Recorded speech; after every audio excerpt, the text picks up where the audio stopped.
ఏంటంట?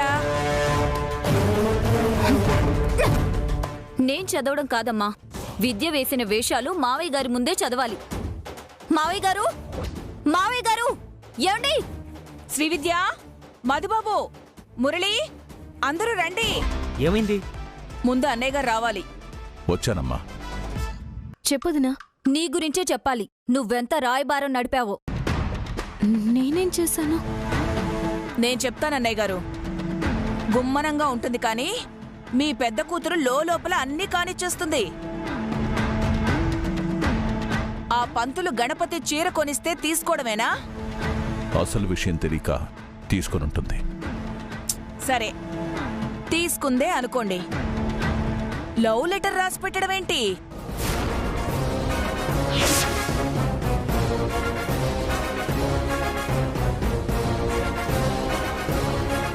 విద్య, నువ్వు రాసావా?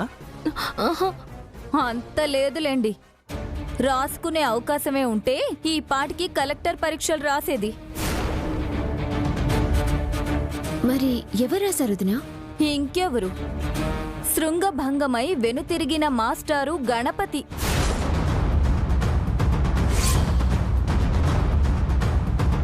ఆశతో ఇంటికొచ్చి అవమానంతో వెనుదిరిగినవాడు వెనకటి రోజుల్లో అంటే మొన్ననే లెటర్ రాశాడు.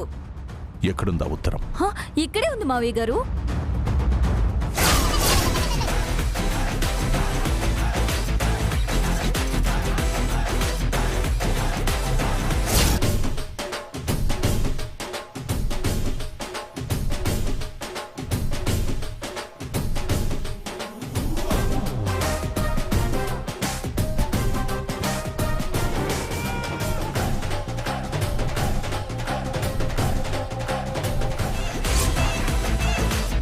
లక్కీ, ఏం చేస్తున్నావు?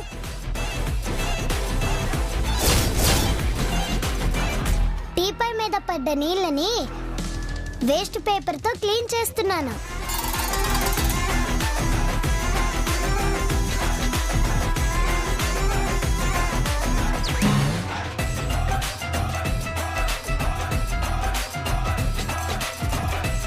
తడిచి చిరిగిపోయిందే.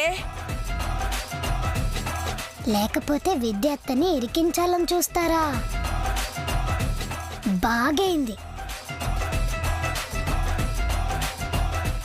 అందులో ఏం రాసిందో చదివారా? సగమే చదివానండి. శ్రీ విద్యని కీర్తిస్తూ రాశాడు మహానుభావుడు. మంచిదేగా, తప్పుగా రాయినప్పుడు ఎందుకీ రాద్దాంతో? మన ఇంటో వంట ఇలాంటివి లేవు కదా అని. మిగతా సగం ఏం రాసిందో? మురళి, ఇదంతా అనవసరం. ఆ సంబంధమే మనం కలుపుకోనప్పుడు ఏ రాతలు పనికిరావు. వదిలేయండి.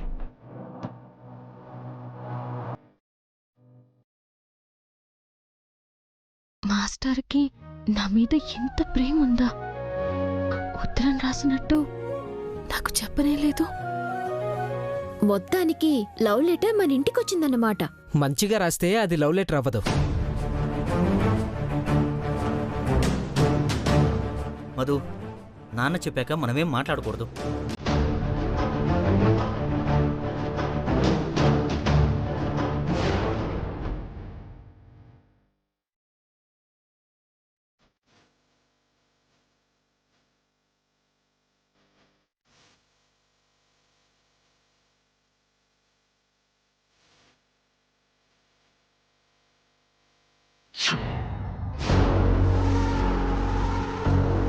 వందల కోట్ల ఆస్తి దొబ్బేద్దామని ముష్టి 500 చీర పట్టుకొచ్చాడు.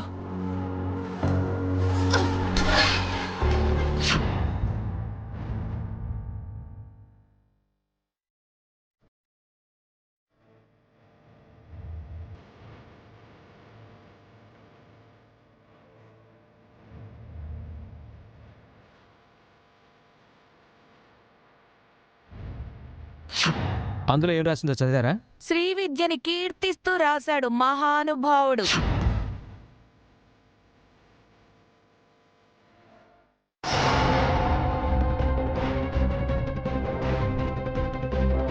ఏం చేస్తున్నావు విద్య? ఇవన్నీ వదిలేసి వెళ్ళిపోయారు వదినా. అవకాశాన్ని అదృష్టాన్ని రెండిటినీ వదిలించుకొని వెళ్ళిపోయిన తర్వాత ఈ సామానంతా ఎందుకు విసిరేక? అయ్యో వదినా,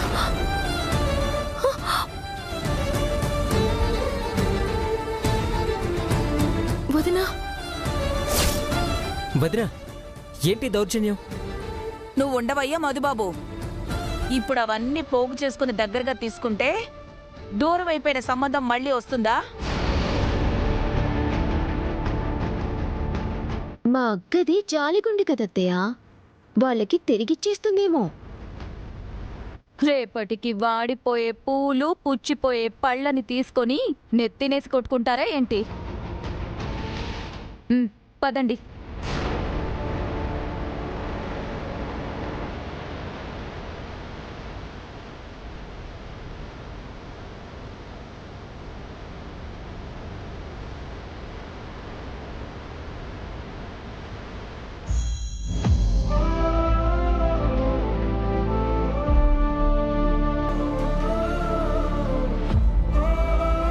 లంకలో రాక్షసుల చుట్టే సీతమ్మవారు ఉన్నారని విన్నానత్తయ్య.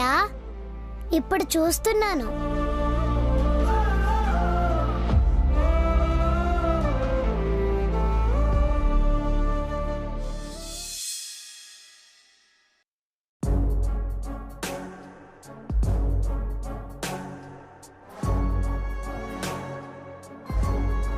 కాఫీ కప్పియకుండా కప్పలాగా గుమ్మకే చూస్తావేంటే? నేను వచ్చినందుకులే బాబాయ్. ఆడే కదా మన కారు తోలుకొచ్చేది. ఏదో పరాయుణ్ణి చూసినట్టు చూస్తావేంటి? బ్యాగ్ వేసుకుని ఎందుకొచ్చాడో అడగండి. సరుకు తెచ్చాడేమో. చిచ్చి, పొద్దున్నే మీ అమ్మ పూజ చేసుకునే టైంలో కంగారెట్టకండ్రా. బా, సీసాలేం లేవు లేపిని. నా బట్టలు 2 జతలు తెచ్చుకున్నాను. కావాలంటే నా పాత బట్టలు వేసుకోరా. అవును, ఎక్కడి నుంచి వచ్చావు, ఎక్కడికి వెళ్తున్నావు? నేనెక్కడికి వెళ్తానన్నా? మా అమ్మ తిట్టేసింది, నాకు కోపం వచ్చింది. నువ్వు వచ్చేసావు. రానీవే, మా అన్న చచ్చిపోగానే ఈయన్ని అట్టుకురావాల్సింది. కానీ మా వదిన రోషంగలది కదా, ఎన్ని సమస్యలు వచ్చినా సరే సాకేస్తానని పెద్ద చేసింది. కానీ ఇంకా ఈయన్ని సంటూడు అనుకుని సెడామడా తిట్టేస్తే ఫీల్ అయిపోతాడు కదా. అందుకే వచ్చేసాను బాబాయ్. డ్రైవర్లా కాదు, పాలేరుగా ఉండమన్నా ఉంటాను. ఏం పని చెప్పినా చేస్తాను.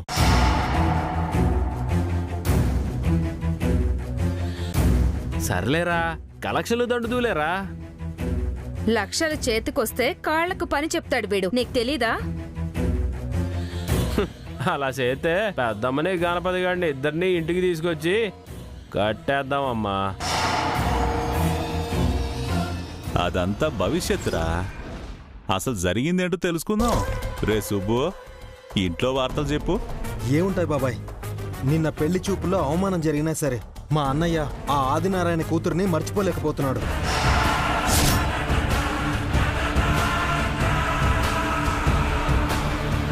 రేయ్, ఆ విద్య పేరు వల్లేయడానికి అదేమన్నా పద్యం అనుకుంటున్నాడేట్రా? అస్తమానం తలుచుకుంటే ఆడంతు చూస్తాను. ఓ మరీ ఊపేసుకోమాకరా. వయసులో ఉన్నోడివి, ఎంత శాంతంగా ఉండాలి. గెంటేసినంత పని చేశారు, మళ్ళీ వాళ్ళ ప్రస్తావన తీసుకురావడానికి మీ వాళ్ళకు బుద్ధుండాలా లేదా? వాళ్ళు మారారు పిన్ని, వదిలే. ఆకలేస్తోంది, టిఫిన్ ఏమన్నా ఉందా? దోశలేయాలి. కోడిగుడ్డు అట్టేసి ఎట్టాడికి?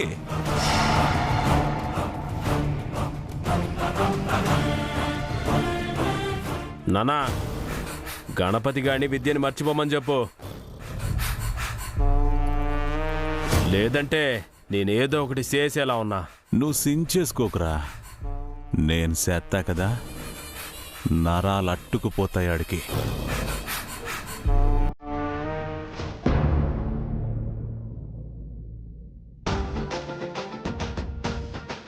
గౌతమిపుత్ర శాతకర్ణి, శాతవాహన రాజులందరిలో గొప్పవాడు.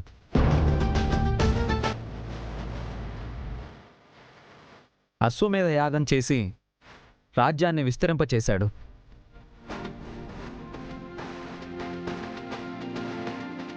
క్రీస్తు పూర్వం 78వ సంవత్సరం నుండి 139వ సంవత్సరం వరకు తిరుగులేని రాజ్యంగా నిలబెట్టాడు.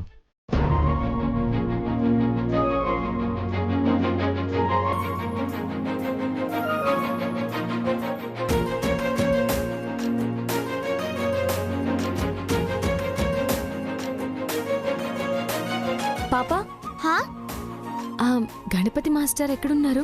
మీరు ఇక్కడే ఉండండి, నేను వెళ్ళి మాస్టర్ని పిలుచుకొస్తాను. సరే.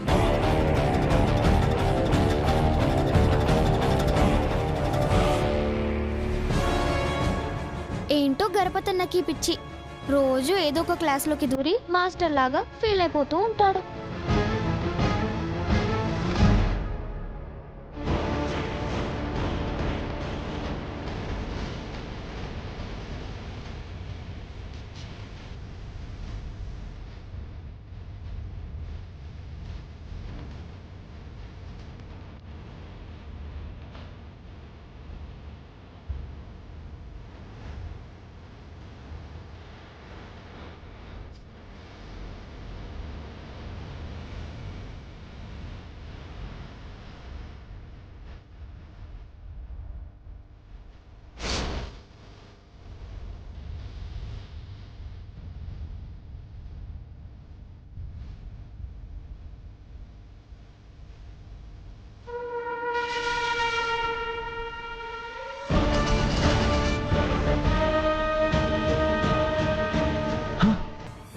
విద్య ఏంటి ఇక్కడ?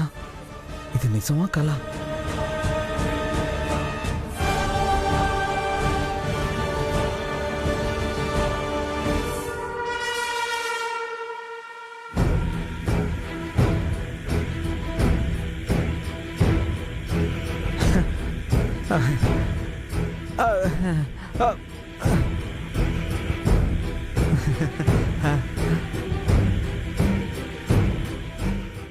హాయ్ అండి. అదేంటండి క్లాస్ మధ్యలో ఆపేసి వచ్చారు? మీరు క్లాస్ చెప్తుంటే పిల్లలు అస్సలు గొడవ చేయడం లేదు. సూపర్ అసలు. అసలు పిల్లలు ఉంటే కదా. ఏదో అనుకుంటున్నారు? ఏం లేదండి, మా పిల్లలు చాలా మంచివాళ్ళు. అవును, అందరూ బయట ఆడుకుంటుంటే మీరు మాత్రం క్లాస్ తీసుకుంటూనే ఉన్నారేంటి? అదా, ఎక్స్ట్రా క్లాసులు. అవునా? సరే, మీరు వెళ్ళి పాఠాలు చెప్పండి, అయ్యాక మాట్లాడుకుందాం. అర్రే పర్లేదండి, ఒక 10 minutes రివైజ్ చేసుకుంటారు. మీకు కాఫీ అలవాటు ఉందా? తక్కువ. అయితే ఉంది కదా, పదండి అలా వెళ్ళి కాఫీ తాగుతూ మాట్లాడుకుందాం.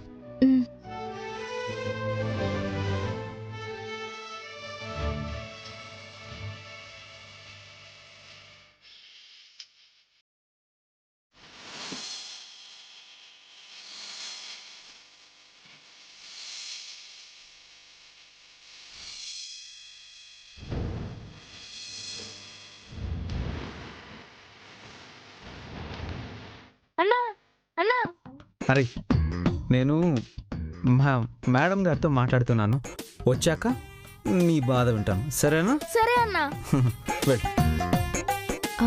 అదేంటండి మిమ్మల్ని మాస్టారు అని పిలవకుండా అన్న అంటున్నాడు? అదా, నాకు చాలా ఫ్రెండ్లీగా కలిసిపోవడం ఇష్టం అండి. పిల్లలు నాతో చాలా క్లోజ్గా ఉంటారు, అందుకే అన్నయ్య అంటూ ప్రేమగా పిలుస్తారు. మీలాంటి మాస్టర్లు చాలా తక్కువ మంది ఉంటారు. మాస్టారు, మీరు గ్రేట్. థ్యాంక్స్ అండి, థ్యాంక్ యూ సో మచ్.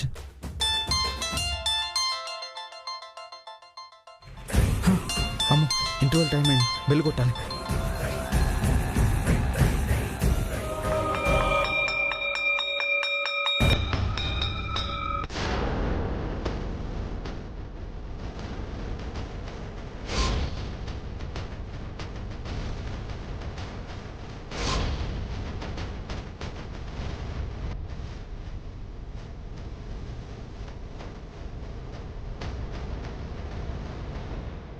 ఒరే గణపతి, అలవాట్లో బెల్లు కొట్టేసావు కదరా.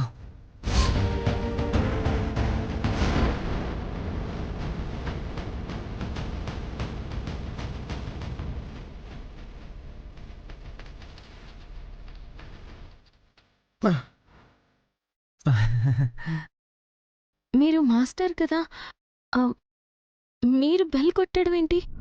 అది ప్యూను ఊరు వెళ్ళాడు, అందుకని నేను అలారం పెట్టుకుని మరీ బెల్ కొట్టాను. ఆలస్యం చేస్తే పిల్లలకి క్లాసులు పోతాయి కదా. నిజమే అనుకోండి, కానీ మీరు బెల్ కొట్టడం ఎందుకో బాలేదు. అది నా కోసం ఎవరో వచ్చారన్నారు, ఎవరూ లేరే. గణపతి, నా కోసం ఎవరో అమ్మాయి వచ్చిందంట, చూసావా? మీకోసం కాదు సార్, నా కోసం. పిల్లలు ఏదో కన్ఫ్యూజ్ అయినట్టున్నారు. సరే, ఒకసారి లోపలికి రా. అలాగే సార్. ఆయన ఏంటి మీకు గౌరవం ఇవ్వకుండా గణపతి అని పేరు పెట్టి పిలుస్తున్నాడు? ఆయన ఇక్కడ సీనియర్ టీచర్, తమ్ముడు పిలిచినట్టుగా పిలుస్తాడు. ఇంకా మా కరెస్పాండెంట్ అయితే యారా గణపతి, ఒరే గణపతి అని కొడుకుని పిలిచినట్టు ప్రేమగా పిలుస్తారు. ఇక్కడ నేను అందరికంటే చిన్నవాడిని. ఈ స్కూల్ని నా ఇల్లులా చూసుకుంటాను.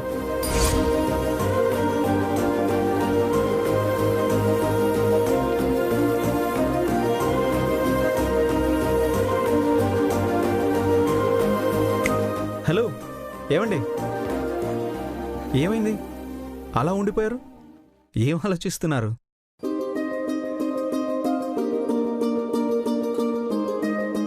నన్ను క్షమించండి మాస్టర్ గారు. ఎందుకు? నిన్న మీకు జరిగిన అవమానం నన్ను చాలా బాధ పెట్టింది. మీ అమ్మగారు, మీ ఫ్యామిలీ ఎంత బాధపడ్డారో. గురువు దైవంతో సమానం, అలాంటి మిమ్మల్ని అవమానిస్తుంటే నా వల్ల కాలేదు.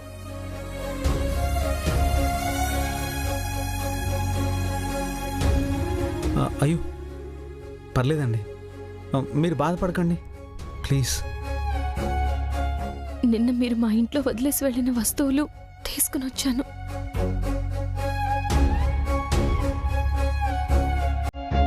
ఇందులో మీ జాతకం కూడా ఉంది.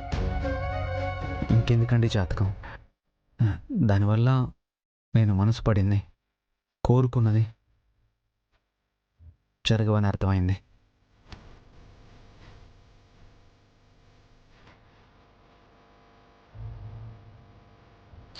శంకరం మాస్టర్ గురించి ఇక జన్మలో వినకూడదనుకున్నాను, కానీ అతని రక్తాన్ని కళ్ళారా చూశాను. నిన్ను దారిన పోయేవాడికైనా ఇస్తాను గాని ఆ గణపతి మాస్టర్కు మాత్రం ఇవ్వను, గుర్తుపెట్టుకో.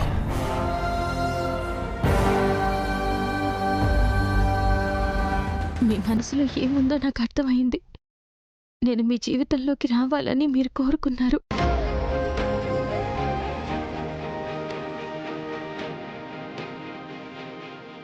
కానీ ఇప్పుడు నా జీవితం నా చేతుల్లో లేదు. నేను కోరుకున్నట్టు నా జీవితం ఉంటుందో లేదో అనే భయం నాలో మొదలవుతుంది. రే గణపతి, ఎంతసేపు మాట్లాడతావురా? లోపలికి రా. వస్తున్నాను సార్. మీతో పనున్నట్టుంది, మీరు వెళ్ళండి, నేను బయలుదేరుతాను.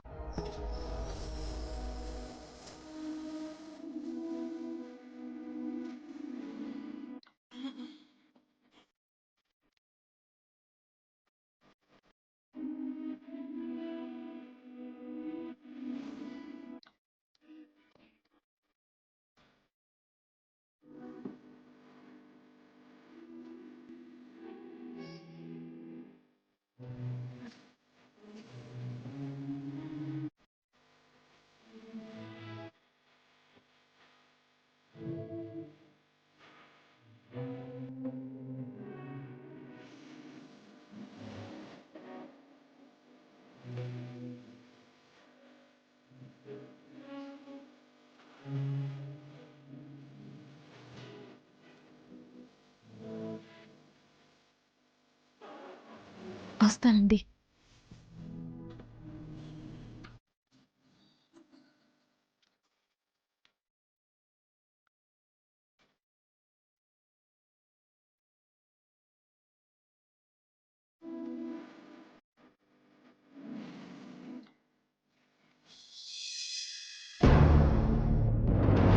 రే గణపతి, సార్ నిన్ననే కదా పెళ్లి చూపులయ్యాయి, అప్పుడే అమ్మాయి నిన్ను వెతుక్కుంటూ వచ్చేసి.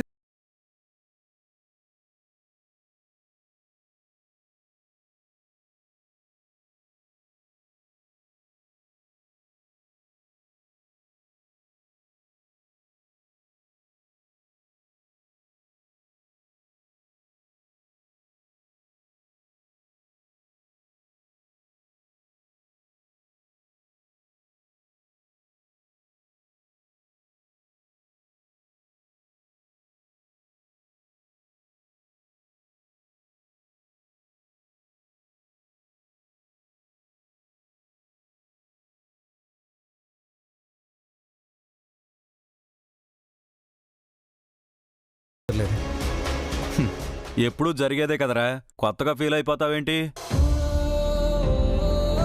ఆ అమ్మాయిని చూస్తే మహాలక్ష్మిలా ఉంది. పైగా బాగా డబ్బున్న కుటుంబం. ఒక ప్యూనుగాడికి అంత మంచి అమ్మాయి ఎలా దొరికిందా అని అనుకుంటూ ఉన్నాను. అయినా ఎవరిని పిలవకుండా పెళ్లి చూపులకెళ్తే ఇలాగే ఉంటుంది.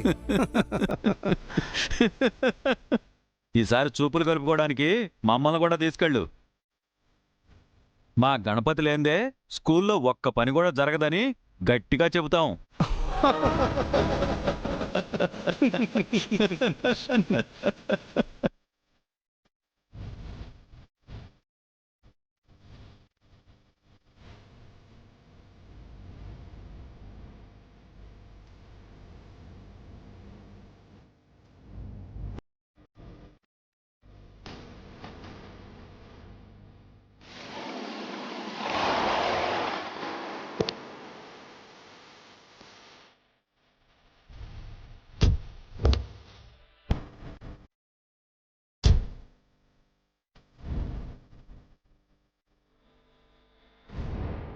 అవసరమేటే ఇంటికిప్పుడు? అవసరమే. మన జోలికి రావద్దని గట్టిగా చెప్పాలి. పదండి. రే సుబ్బు, రారా. మీరు వెళ్ళి మాట్లాడుకోండి బాబాయ్, నేను అర్జెంట్ ఫోన్ కాల్ మాట్లాడాలి. పైగా నేను మీ పక్కన ఉంటే నా వల్లే మిమ్మల్ని ఏదో ఒకటి అంటారు. సరే గాని.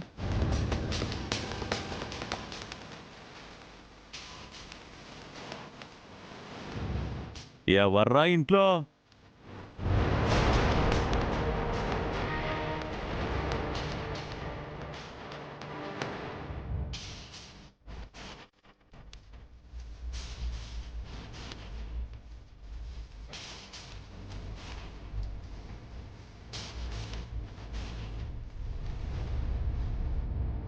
నువ్వు చెప్పింది నిజమే అక్క, ముష్టోడు కాదు, వీరేశమే.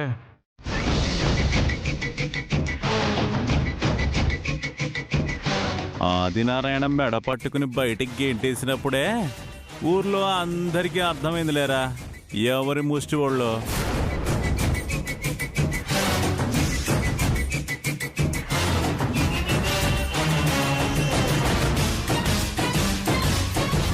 అర్థమైనప్పుడు మళ్ళీ ఇంటి గుమ్మవి ఎందుకు తొక్కారో తమరు.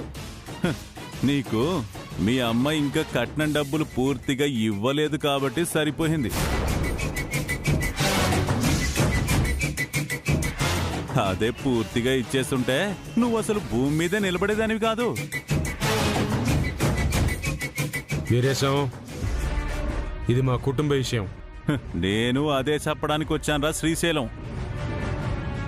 మీ తాహతేంటో చూసుకుని పెళ్లి చూపులు చూసుకోవడానికి వెళ్ళండి. పరువు పోకుండా ఉంటది అని చెప్పడానికి వచ్చా.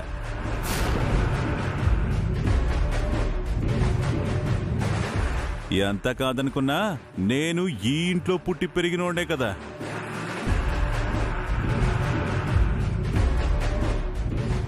మీరు చచ్చిపోయారనుకోని కూడా చాలా సంవత్సరాలైంది.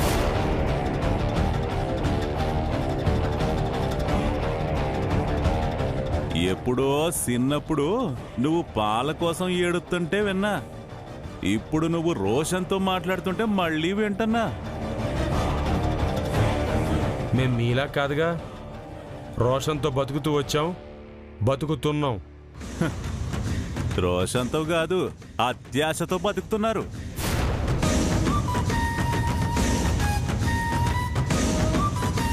ఆస్తి లేదు, ఊరు నిండా అప్పులు. అలా అని మంచి పేరైనా ఉందా అంటే అది లేదు. కానీ పెళ్లి చూపులకి ఎగేసుకుంటూ వెళ్తున్నారు. సొమ్ము కాజేసి పరువు బాగొట్టింది నువ్వే కదా. ఒరేయ్, నువ్వు తగ్గరా 2000 నోటు. త్వరగా వెళ్ళి బ్యాంకులో మార్చుకో. కొన్ని రోజులు పోతే చల్లదు నీలాగే. నా మాటిని మళ్ళీ మళ్ళీ ఉన్న కాస్త పరువు కూడా పోగొట్టుకోకుండా ఉండాలంటే అత్యాశకి పోకుండా మీకు తూగెట్టు ఏ పొలం పని చేసుకునే పిల్లను చూసుకోండి. వీరేశు, నువ్వు మాకు చేసిన అన్యాయాన్ని మర్చిపోయి నిన్నొక సాయం అడుగుతున్నాను. నాది విశాల హృదయం వదినా, అడగండి. నా కొడుకు గణపతి ఆదినారాయణ గారి అమ్మాయిని ఇష్టపడ్డాడు.